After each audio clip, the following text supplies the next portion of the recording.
Então, gente, mais um Steamcast Carreiras com Navi. Navi é formando em Engenharia Elétrica aqui na UEA.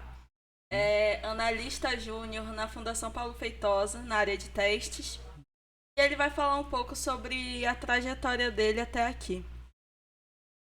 Beleza. Então, a minha trajetória ela começou muito tempo atrás, uns 5 anos. Mas, assim, desde pequeno eu gostava muito de tecnologia, essas coisas, mexer. Eu achava, assim, a invenção do celular uma coisa maravilhosa. Eu desmontava a rádio em casa quando era criança. E aí, desde os 8 anos, eu queria entrar nessa área. E aí, quando eu descobri a escola técnica, eu pensei, nossa, eu tenho que ir para esse lugar. E aí, aquele tempo, né, pessoal, tinha uns cursinhos de pré-vestibular, entrei lá, fiz técnica eletrônica, foram 3 anos maravilhosos da minha vida. Imagina. E depois entrei aqui na UEA, fazendo engenharia elétrica, descobri o quanto eu gosto da área de telecomunicações e da área de testes. Graças a Deus, sim, o primeiro trabalho que eu consegui foi nessa área, testando o modem de aparelhos celulares como estagiário. E hoje em dia eu testo softwares, né, produtos e soluções para o distrito e para empresas clientes. Envy, essa área de engenharia de testes, ela não é uma formação oficial, é um caminho que a gente segue. Por exemplo, você faz engenharia elétrica aqui e a partir disso você consegue migrar, que a gente pode dizer, para a área de testes. Qual é a porta de entrada para entrar na área de teste? Então, acontece que, assim, pelo que eu estudava, eu também já fiz essas perguntas assim umas vezes na minha vida e tal. E como a computação é uma área bem em ascensão, né, curso que surgiu há pouco tempo, existem várias áreas do desenvolvimento que apareceram de uns anos para cá só. Então, ainda esses cursos tecnológicos que estão em volta de computação, engenharia de controle e automação, engenharia elétrica, eles estão pegando esse vácuo e também trabalhando na área de desenvolvimento de software. A porta de entrada para a área de testes, hoje em dia, é a pessoa desenvolver algumas soft skills, estudar um pouquinho sobre testes e botar a cara, começar com um estágio, uma empresa tecnológica e por aí vai. Então, ser metódico e sistêmico é importante para exercer essa tarefa, né? Mas dá para deixar assim bem divertido o caminho. O melhor Imagina. prazer é o caminho, né? E o que um tester faz? Então, genericamente um tester ele pega um produto que está sendo desenvolvido e ele vai aplicar cenários para validar que aquele produto ele não vai dar problema quando ele for lançado. Legal. Então, É isso. Pois é, quando eu estava pesquisando sobre o nosso tema, né, aí quando a gente fala tester, por exemplo, é sempre para a área de software, né, de teste de software. Tipo, geralmente não é algo de estrutura física, né? Fiquei um pouquinho confuso. E aí eu achei, isso que você falou, tipo assim, uma área nova, eu conseguia fazer um paralelo com o UX, por exemplo, no design.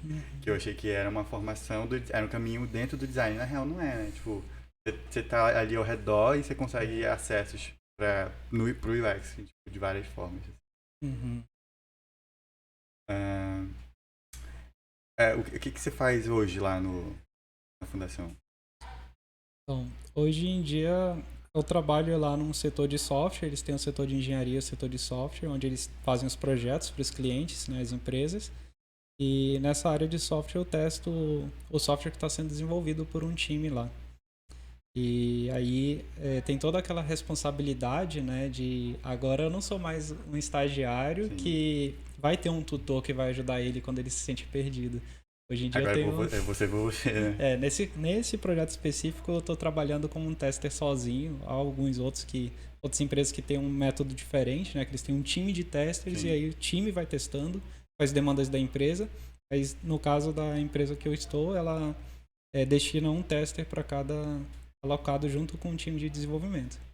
Entendi. Então, assim, você pega no processo, você tá tipo ali no finalzinho, né? Aí é diferente. Não, né? É meio cíclico, você tá sempre nas etapas. Uma Sim, conversa paralela, né? sim. Entre dev e teste o tempo todo. Isso é uma coisa que o pessoal pensa, quando o produto sai, que o tester aparece e acha um monte de erro e atrasa a entrega. Não, o tester tá lá desde o início, galera.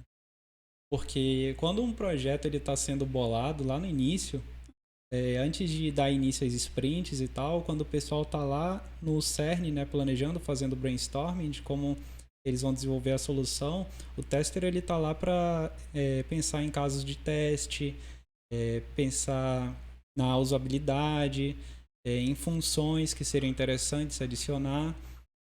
E dali... Tá procurando um problema lá, né, Navi? Desde o início procurando problema, né? E aí, depois desse... que acontece isso, quando o pessoal começa a tocar para ir desenvolvendo e fazendo as entregas, o tester ele já sabe qual vai ser o roadmap do projeto, o workflow, e vai pensando já em casos de teste que ele vai botar na planilha dele para fazer. Ele pode fazer, por exemplo, estudar algum framework novo para fazer automação, porque cada área do desenvolvimento, a gente pode estar falando de fazer uma API, fazer um web app, fazer um site, vão ter frameworks de teste que vão ser melhores para cada uma dessas áreas. E aí o tester pode aprender, né, um framework novo no início, na fase de aprendizado do time, e depois bolar os test cases, pensar nos tipos de teste que são mais adequados para aquele produto também. Não é todos. Quando a gente está estudando teste, a gente aprende vários tipos de teste que dá para fazer. E nem todos. Você joga numa fórmula assim, né? Nem todos são os mais adequados para cada produto. Certo, perfeito. Navi, me explica a diferença entre testes manuais e testes de automação. Tem empresas aí que acabam dividindo entre dois grupos, né? No caso, lá na FPF, é praticamente um só. O analista de testes e o analista de automação de testes são a mesma pessoa lá. Tem assim uma abertura para tu aprender uma automação ou fazer os testes manuais. E aí, o pessoa, né, que está interessado em entrar nessa carreira, ele pode começar fazendo testes manuais. Vão ter portas de abertura, né, trabalhos para testes manuais. Vamos lembrar que eu tenho 6 anos, tá? Sim. O que é um teste manual, Navi? Então, um teste manual é tu pegar esse produto, né, um software ou um aplicativo para celular, e manualmente fazer o caminho que seria o teste. Por exemplo, eu tenho que entrar num site e ver se o cabeçalho do site ele está correto.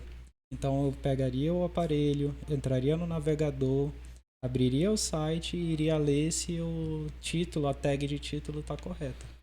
E o outro módulo que você falou foi? Automação de testes. Testes automatizados. Automação de teste. Tester programa. Então, eu iria usar uma linguagem de programação base. Geralmente o pessoal usa Java ou Python para programar, fazer as automações de teste. Geralmente eles usam também um framework que é para deixar mais fácil a programação dos scripts. E aí, na automação do teste, a gente cria todo o caminho, todo o itinerário. A gente vai botando, por exemplo, no framework vai ter mais mastigado essas funções. Então eu posso escrever lá.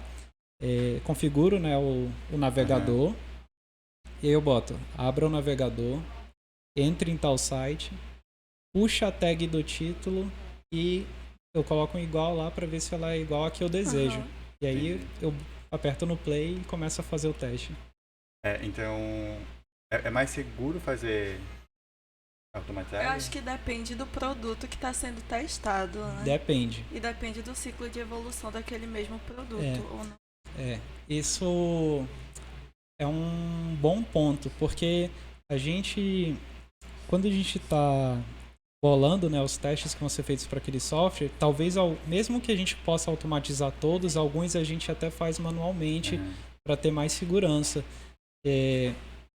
E a vantagem da automação do teste, usada, né, com sabedoria, é que a gente pode estar reduzindo o tempo. Tem, por exemplo, softwares, né, que a gente vai ter 200, 300 casos de teste, e automatizando isso a gente vai reduzir muito o tempo e o esforço para estar realizando a atividade. Bacana. Eu acho que eu já estou conseguindo mapear um pouquinho a Muito atividade. Então você trabalha muito com usabilidade, né, Navi? Tipo assim, é muito analisar o caminho que o usuário faz e pegar os errinhos que... E o UX, na verdade, também, né? Tem que... Você trabalha com muitos designers? Sim, geralmente tem um designer alocado para fazer a prototipação do projeto, para fazer as telas, e aí ele entrega aquele design para o desenvolvedor front-end, back-end, para eles começarem a... Os designers são muito gente boa, né? São. Todos eles são. Só tem gente boa. Tirando a parte técnica, assim, não estou muito feliz que eu consegui mapear realmente na minha cabeça. Quais habilidades que você acha que foram necessárias, assim, que ninguém te falou? As habilidades? Tu chegou lá cru, né, na hora de fazer a entrevista e tal, para estágio. Eu acho que quando alguém está entrando no mercado de trabalho, na área tecnológica, um bom lugar para tu encontrar fontes nas atividades que eles estão requerendo na vaga. Porque o pessoal pode falar várias coisas na internet e tu vai se candidatar lá a uma vaga e ela tá pedindo outra coisa. Então, entrar já, assim, pegar várias vagas que abriram na área, juntar, né, as skills que estão mais em alta no mercado, porque o mercado ele muda muito, os frameworks mudam, as linguagens de programação que o pessoal está mais usando no momento mudam. O que eu posso falar agora, daqui a 2 anos, pode ser completamente diferente. Então, o primeiro passo seria olhar as vagas da área que você está interessado, começar a estudar. Se eu tivesse recebido essa dica, teria mudado bastante a minha trajetória, que a gente pode entrar num estágio sem ter experiência. É claro que a gente pode entrar sem ter experiência, mas tá tendo um movimento no mercado que o pessoal tá pegando a galera desde cedo, quando entra na graduação, né? E já tá pegando para estagiar. E esse pessoal tá bem cru no curso, eles ainda não começaram a ver as matérias do ciclo profissionalizante, muitos ainda vão estar no ciclo básico, né?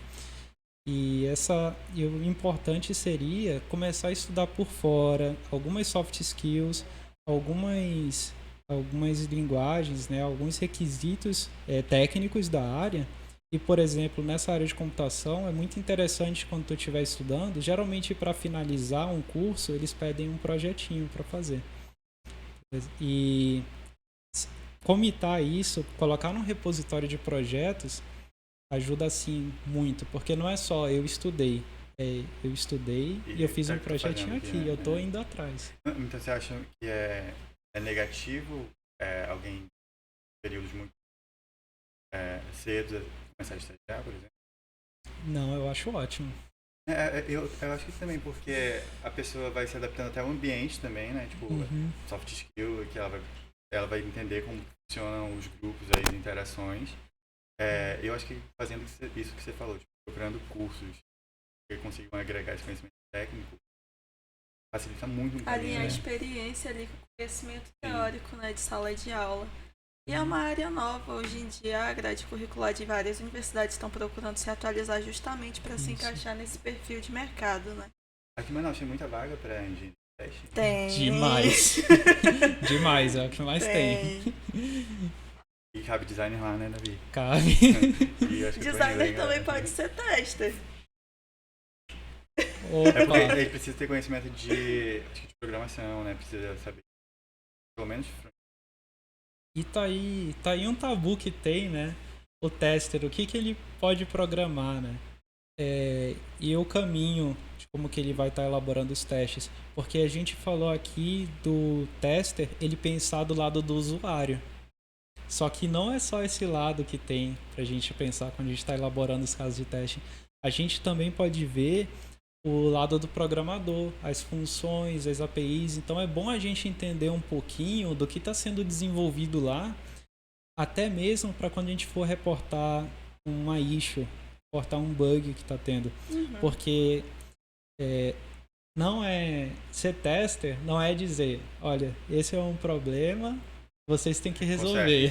Você tem que consertar. A gente tem que dar assim, um relatório mais detalhado. Então, geralmente, quando a gente vai reportar uma issue, além da gente dizer o erro, geralmente a gente dá os passos para chegar naquele erro e também, se possível, reportar onde que está dando no código e até uma possível solução. Ah, bacana. Cara, isso é ótimo. Porque aí não é só jogar batatinha quente. A gente está trabalhando num time, então todo mundo tá no mesmo barco. Tem que se ajudar. Uhum. A issue é quando eles encontram um problema, eles têm que fazer tipo uma descrição desse problema, passando mais detalhes e reportam para esse dev. Aí começa essa conversa, esse tete a tete aí para procurarem uma melhoria. Só pra tu entender o que é issue. Entendi. Então, tipo assim, não é você que acha o problema lá e você mesmo que vai corrigir, né? Tipo, você vai reportar. Não, é todo um time. Entendi. É bom passar até por a solução, ela passar por mais de uma pessoa. Por exemplo, Legal. tem geralmente um approver nos projetos. Então, além do desenvolvedor que vai dar a resolução e fechar aquela issue, vai ter um approver que vai rechecar se tá ok. Né? E depois desse processo, na outra release, o tester vai retestar se essa issue ela foi realmente solucionada ou se ela legal. aparece. Tem algum projeto de melhoria, algum projeto que tu fez dentro da graduação e tu tenha feito aí uma ligação entre eles com a área de teste? Como sistemas embarcados? Então... Fica à vontade. Eu trabalho assim, na minha graduação, as iniciações científicas, as matérias optativas, essa área científica eu fui mais para telecom. E indo para telecom, eu cheguei em testes. E eu assim, me apaixonei pela área. E redes é a tua paixão, né, na vida? Sim, tu já deu grandes temas para falar sobre o tema. É verdade, você estava no grande tema de 5G, né? Isso, 5G, WLAN. Teve a corrida também das operadoras que queriam adquirir essa tecnologia. Se tu puder falar um pouco disso pra gente. Então, acho que o highlight que pegou naquela live, né, foi a evolução das tecnologias. E, cara, eu acho isso muito sensacional, porque o mundo inteiro ele muda quando uma nova geração de telefonia móvel está chegando. Então, se a gente for mapear, assim, desde a primeira geração de telefonia móvel era uma telefonia analógica que algumas operadoras, algumas organizações, eles desenvolviam uma tecnologia e ela era usada naquele país. E aí, se tu levasse teu aparelho, por exemplo, para outro país, já não funcionaria.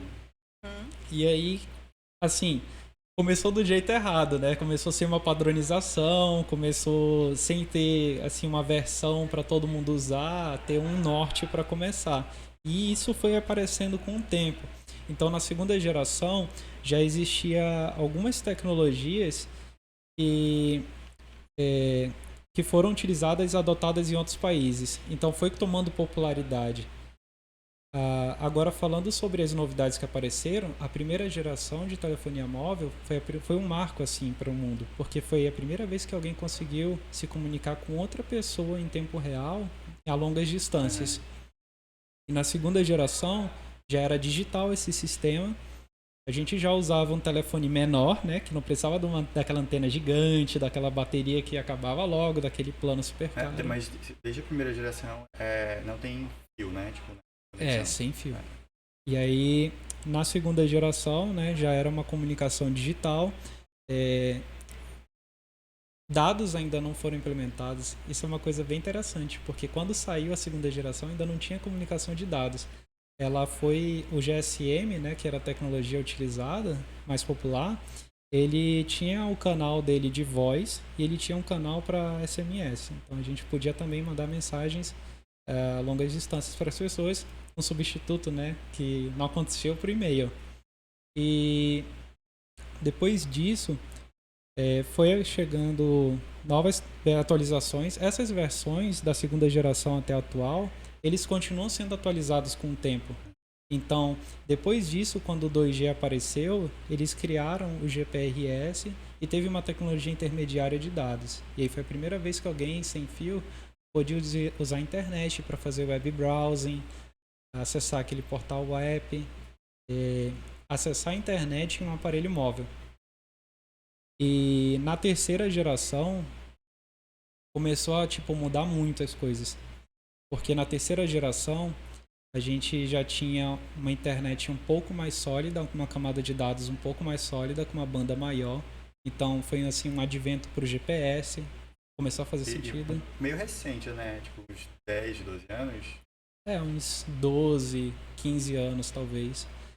E aí o pessoal começou a acessar a internet, começaram a usar serviço de mapas, e a gente vai vendo que a sociedade toda vai mudando quando essas novas tecnologias vão aparecendo. O que veio na quarta geração? O streaming. Vocês perceberam que antes do 4G não tinha streaming? A gente não baixava as coisas pra a gente Era tinha tudo que baixado. baixar, a gente tinha que esperar horas, né, para baixar um jogo, para baixar um vídeo. E aí na quarta geração veio assim, completamente digital. Eles até tiraram o canal que tinha de voz, se tornou um canal de voz digital, o Volt, aquele ícone que aparece lá no aparelho de vocês. Pra ligar, você fala? Sim. Quando tu tem um aparelho de quarta geração e o teu chip ele é compatível com Volt, tu sobe o ícone de Volt lá além do de 4G junto. Se o teu aparelho ele não tiver Volt, quando tu for fazer uma ligação, ele vai fazer um CS fallback e vai cair para uma rede de terceira geração. Agora pergunta, o que é CS fallback? Sim. CS fallback é porque esse canal de voz que eu tinha falado da segunda e da terceira geração, ele era administrado lá na arquitetura da rede pelo canal de circuit switching. Então o circuit switching era responsável pelos dados de voz. Era um canal, assim, ele tinha lá uma largura, né, que era destinado no espectro só para voz. E aí quando a gente foi para a quarta geração, que aí foi totalmente digital, que mataram o CS, a voz ela é trafegada pelo mesmo caminho que passam os dados. Foi Marco. Isso. Que bom. Mas, tipo assim, mesmo no íconezinho de ligação da operadora, não é por internet? Não é por um aplicativo? Sim. Porque isso é tudo feito pelo circuito de AMS, da infraestrutura da rede. Então, são SMS, voz, esses serviços que tu não precisa necessariamente ter internet. Tu precisa só estar conectado a uma rede 4G para poder utilizar. O pessoal usa isso muito lá nos Estados Unidos. Aqui no Brasil é muito popular o WhatsApp, esses aplicativos de redes sociais e mensageiras, né? Mas lá nos Estados Unidos o pessoal usa muito o AMS. E aí o AMS dá pra gente fazer até chamada de vídeo, dá pra fazer o chat por SMS, né? Bacana. Também dá pra fazer as ligações pelo Volt. Então aqui dentro da universidade tu te identificou com essa área de redes através da matéria de telecomunicações, né? Sim. E tu foi se encontrar nesse estágio onde tu testava modems, né? Uhum.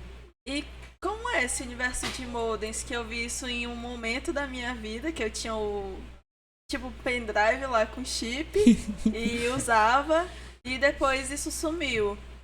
Como é que ficava isso de testar?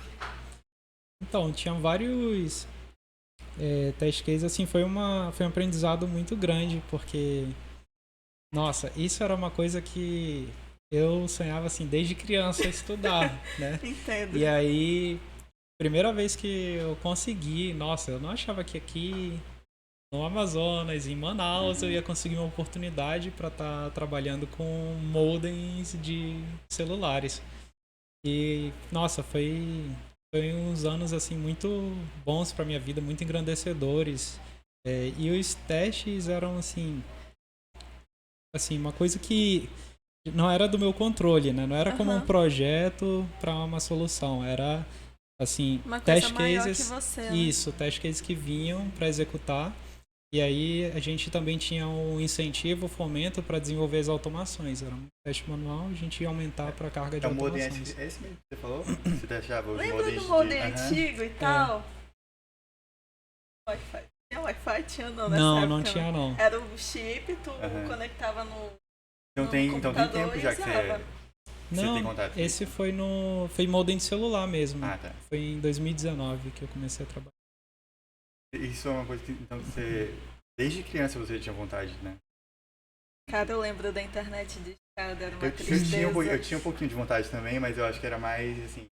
Eu achava, eu nunca vou entender sobre isso, vou rezar pra funcionar. Eu lembro que eu tinha um jogo que. O meu primeiro computador era tipo super grandão e. Windows XP. Pentium 4. E ele não aceitava DVD, era só CD. E o meu jogo era de DVD, acho que era The Sims. Uhum. E aí eu ficava. Eu jurava que se eu rezasse muito, se eu pedisse muito, ia funcionar. rodar. Ia rodar. E eu acho que a minha imaginação ia tão além assim que eu acho que eu abri o olho, eu criava minha realidade, eu era a Wanda, né? Eu falei, não, vai rodar. Tá rodando já, eu abri o olho, decepcionado. Mas eu lembro que por eu não ter muito conhecimento, muitas pessoas, na real, tipo, ao meu redor, que me ensinavam, eu era muito freestyle, assim, no computador. Dei pau em muito computador lá em casa, mas eu deixei de fazer isso, sabe? Eu lembro que, até no Tumblr, por exemplo, tipo, eu sentia que eu tinha muita habilidade com isso. Com a parte de edição e tal. São os dons do design, né? Não, e aí quando eu voltei, quando eu vi pro design, aí eu me reconectei com essa parte de novo.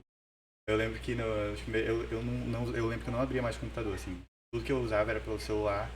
E aí quando eu fui pro design, tive que usar computador. Acabou que o celular acabou ficando mais prático que o computador, né? Sim. Hoje em dia eu resolvo a maioria das coisas por celular e o mínimo por computador. Mas agora, eu acho que eu tô fazendo o caminho reverso agora. Eu tô tentando fazer tudo pelo computador agora. Não, pois é, com o caminho que o Navi explicou e com o avanço das tecnologias, hoje você já tem muitas funcionalidades para realizar pelo celular.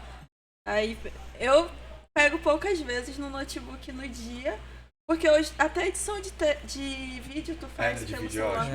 Eu faço e é bem mais prático. Eu lembro que quando eu queria Enfim, eu tô com medo do computador desaparecer. Quando eu queria muito smartphone, a desculpa que eu dava pra minha mãe era: mãe, eu preciso de smartphone porque eu vou estudar por ele. Eu vou fazer apresentação por ele. Na verdade, eu queria jogar só. Isso daí é um ponto muito interessante. Linkando isso tudo com o Telecom, eu falei até a 4ª geração, né? Uhum. E aí a 5ª, ela tá começando a ser instalada.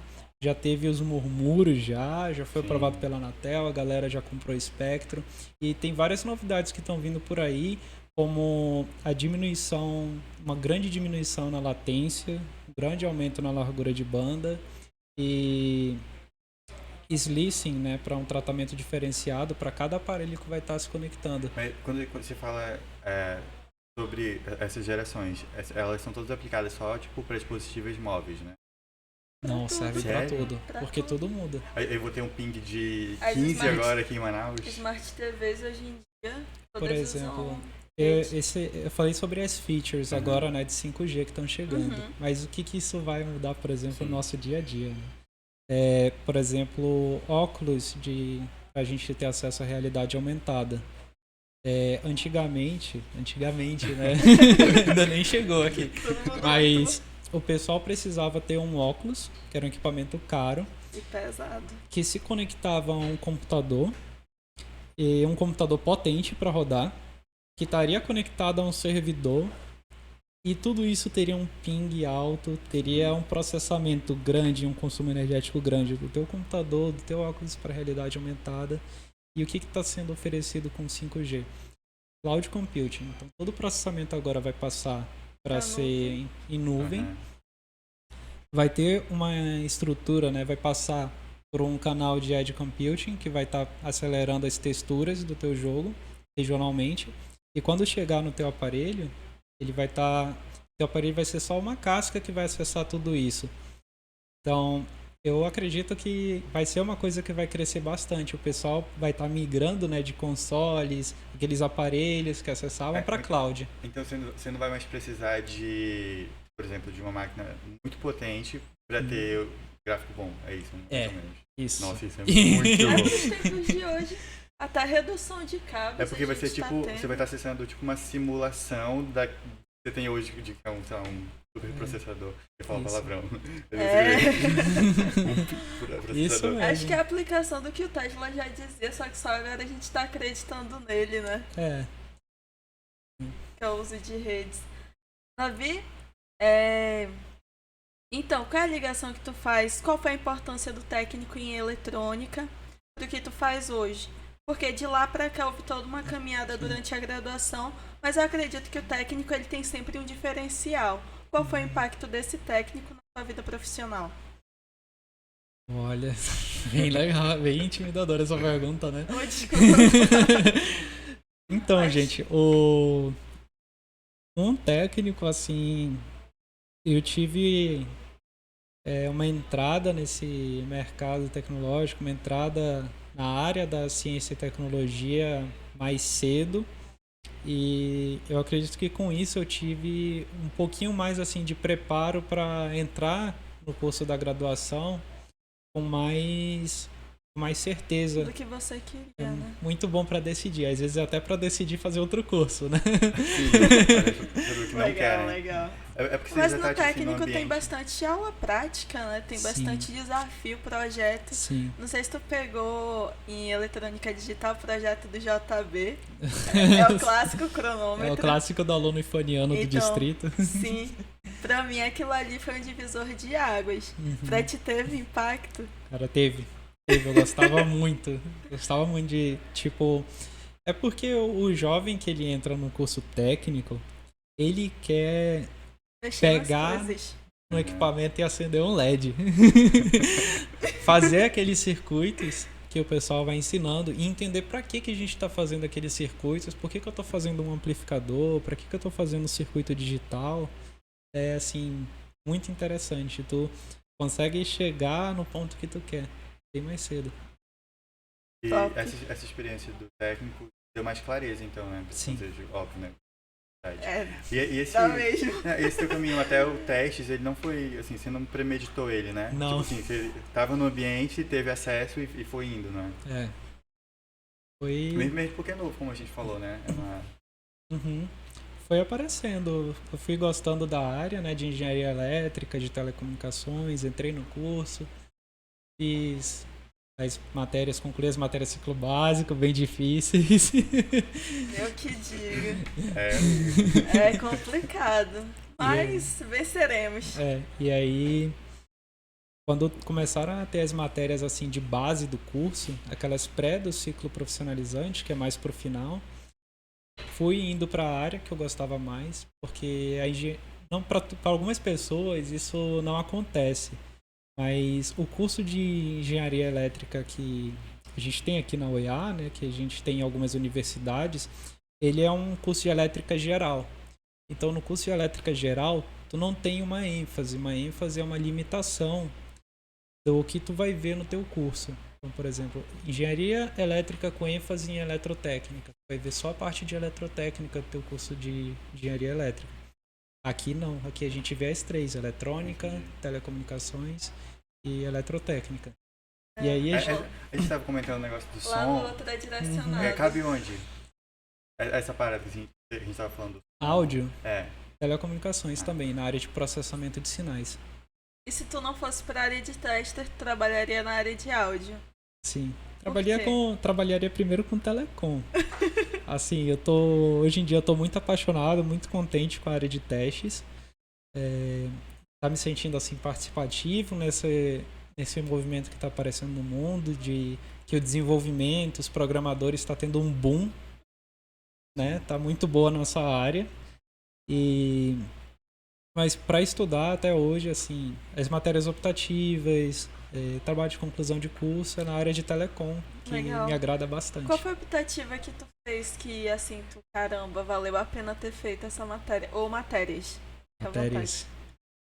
Então, de optativa no curso, eu fiz processamento digital de imagens. Trabalhava lá com... Maravilhoso! processamento, né, de arquivos JPEG, por exemplo, compressão, o que acontece, porque a gente vê lá no nosso computador, né, o ícone JPG, a gente acha que é só uma foto, mas tem muita coisa que é aplicada para se tornar um JPG. Bem aplicado na vida. Agora, isso é bem comprometedor, né? É um container. A gente pode dizer que, por exemplo, essa câmera que está gravando a gente, ela pega esses dados de luz, ela tem uma resolução, né, vertical e horizontal, ele pega essas informações de luz, que é um arquivo bruto. O pessoal que trabalha com edição de imagem vai conhecer esse formato RAW. É um formato cru que tem menos perdas, menos compactação. Então... eu conheço assim de nome, sabe? Então você tem a opção, né, de pegar esse arquivo RAW, geralmente ele tem um tamanho muito grande, só que o usuário final ele não precisa ter uma imagem de 100 MB, de 50 MB. Então passa por alguns filtros, assim, tem vários no caminho, mas vamos botar isso numa caixinha preta e dizer que ele passa por uns filtros, e esses filtros eles conseguem eliminar redundâncias, eles fazem também compactações para que essa imagem que a gente veja ao olho humano, a gente consiga ver informações o suficiente para entender que é uma imagem bonita, mas aquelas informações que o nosso olho humano não enxergaria, elas são descartadas. Por exemplo, para ficar um espaço menor. Da época de imagem, eram vários quadradinhos se completando. Por exemplo, se a gente tira uma foto na câmera do celular, o celular já faz esse processamento de imagem, né? Para transformar num JPG bonitinho de 10 megas. Mas eu consigo ter acesso ao arquivo todo? Ou o celular já descarta? Sim, eu acredito, pelo menos os celulares topo de linha, eles vão ter uma opção lá nas configurações de câmera para tu obter também uma cópia em RAW da imagem que tu tá tirando. Então ele vai, quando a gente bater a foto, isso é muito forte, David. É muito forte. a gente vai ter duas imagens lá, uma compactada em JPG e outra em RAW, que vai oferecer assim melhor edição, né? Tu sabe, né? Tem aquelas coisas de realce de luz, exposição, saturação, etc. Processamento de imagens. Foi uma ótima matéria. Grande professor Josias, um abraço se ele estiver assistindo. E assim, outra matéria que eu fiquei também muito apaixonado foi propagação em antenas. Cara, é isso. E aí, o que tu viu lá que... Propagação em antenas. Em alguns cursos de engenharia elétrica para telecomunicações, propagação e antenas são matérias separadas. No caso da nossa grade de elétrica daqui, é uma matéria só. E aí a gente vai estudar os fenômenos de propagação de um sinal eletromagnético, e a gente também vai estudar sobre tipos de antenas e como que elas funcionam. Então, tem antenas para cada aplicação que a gente imaginar, para cada também frequência que a gente vai utilizar. Né? Uma antena, ela pega qualquer coisa. Tem antenas ideais para cada aplicação. Bacana. Então, essas foram as decisivas. Essas duas foram, assim, as matérias... Te ensinar o caminho das pedras. Vou te ajudar a chegar até o caminho das pedras. E foram matérias, assim, muito... que eu gostei muito de fazer. Foram essas duas optativas. Entendo. Seus olhos brilharam quando tu falou delas. Tudo certo. Agora plot twist. Você vai para... Plot twist, porque agora você vai ser entrevistada, nossa host. Olha! Não, mas é porque eu percebo que você gosta muito da área de testes. Tipo, tem alguns meses que você vem falando disso nas nossas reuniões. É o caminho da Lorena também, né? Cara, porque eu tenho vontade de fazer, de entrar para a área de testes, porque eu vejo que é uma área bem diversificada, com um público bem diversificado. Eu conheço colegas que saíram da engenharia civil, foram para a área de teste. Conheço pessoas de turismo que também foram para tester. É fácil fazer então, as portas estão sempre abertas, né? É fácil fazer essa transição, por exemplo, tipo assim, alguém de civil para ir para teste software. Como o Navi explicou, o que eu vi um mini curso sobre isso. E assim, você tem que ser sistêmico e metódico com tudo que você faz. Descrever os passos. entender o problema em sua totalidade e repassar isso. E ter as soft skills, que é, no caso, aquela proatividade, vontade de ajudar o outro, vontade de esclarecer o que está acontecendo, ser aquela pessoa bem aberta. Então, assim, eu acho que tem tudo a ver com o meu perfil. Eu acho que, quem sabe um dia, né? Não sei. Mas, Eu acho que tá até perto, amiga. né? Olha. Então é isso. Eu acho que seria uma boa. E para quem tá começando, a pessoa ter essa noção geral de que ela pode fazer de tudo e pode procurar explorar diferentes áreas e ser tester, é fantástico. E às vezes até esse caminho de teste, que ele é assim, tem portas abertas, né? Tem muitas vagas, tem assim uma curva de aprendizado também bem rápida para estar entrando na área. E depois que a pessoa entra nessa área, ela pode até gostar de outra. E aí tu já consegue bastante capacitações, por exemplo, conhecimento de versionamento de software, conhecimento de plataformas de gerenciamento de issues, Muito bom. né? E tem várias coisas que tu pode ir aprendendo, né? Que são skills da área de desenvolvimento que tu pode aprender na área de testes e ir estudando para outra. Geralmente as empresas elas são bem flexíveis, bem brandas, elas aceitam essa transição porque tá sempre ciclando Ó, o E mercado de hoje tu testes. entra no LinkedIn, cara, tem muita recomendação de vagas dentro desse perfil. Inclusive o Cydia. Tem bastante vaga lá. CID, a CID, Ó, Fundação Paulo Feitosa. E tem CID agora Tá que, chamando pra Merchan, né? E a gente tem que fazer vídeo do CID. Todos. Não, mas ó. Ok, a gente entendeu que consegue fazer essa transição. Mas o que você acha que é essencial de conhecimento técnico mesmo? A pessoa precisa programar. Acho que nem sempre, né? Nem sempre. Então, o que ele falou, então- existem duas faces aí, tanto é que pessoas de outras áreas, que não seja engenharia, facilmente podem migrar para a área de testes. Então é bem alternativo. Inclusive, tu pode tentar. Olha aí, ó. Até uma conversa que eu estava tendo com a Lorena antes daqui do podcast é que os testes manuais eles ainda vão ter uma duração, eles ainda vão ter uma existência porque a máquina não consegue completamente trocar uma pessoa. Um caso famoso disso é, por exemplo, sistema operacional, o Windows. Não sei se vocês se lembram, mas o Windows 10, quando ele foi lançado, ele demorou muito tempo para ficar bom. E chegava a atualização e a atualização dava mais problema do que antes. Verdade. Chegou uma atualização que trava tudo. Eu tive um notebook antigo, inclusive, que eu atualizei para 10, mas ficou lento e eu resolvi deixar na 7. Que a 7 já estava tão usual que quase não dava bug nenhum. E, por exemplo, quando a gente usava o Windows XP, o Windows 7, chegavam atualizações, tu instalava e continuava usando. Tu sabe o que aconteceu de diferente? O Windows 10 dá mais problemas? Importante.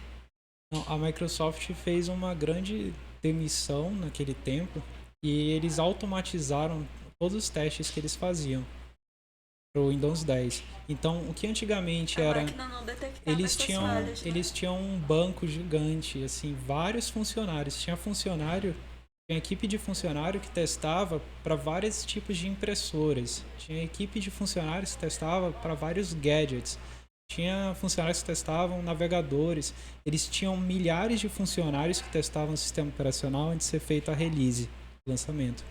E no Windows 10 foi automatizado isso. Então, no início deu muito problema isso, porque ainda precisava de um toque humano para ficar o sistema redondo, para mitigar, né, o dever, né, do tester é mitigar essas issues para elas não aparecerem no mercado.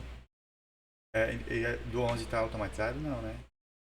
Não se sabe. Porque eu tenho Não se reclamação. sabe. Eu já uso o 11 e eu tenho reclamações. Vou mandar muitos e-mails. É sobre. Acho que a gente já vai Encerrando? caminhando pro nosso final. Então, gente, estamos encerrando mais um Stencast Carreiras com o Navi, analista júnior na área de testes. Navi, obrigada pela tua participação. Eu acredito que as pessoas saberem dessa área e saberem que não é um bicho de 7 cabeças é fundamental para que mais pessoas se candidatem a essas vagas e mais talentos surjam dentro da universidade. E é isso por hoje, pessoal. Muito obrigada a todos. Obrigado, Navi. Quer divulgar alguma coisa? Eu gostaria de agradecer, muitíssimo obrigado pela oportunidade de estar aqui, é uma grande honra. Gostaria de mandar um abraço para o professor Bruno, que também foi professor da matéria de propagação e antenas. Também queria agradecer a FPF por ter me liberado para vir aqui. Obrigado, FPF. E é isso.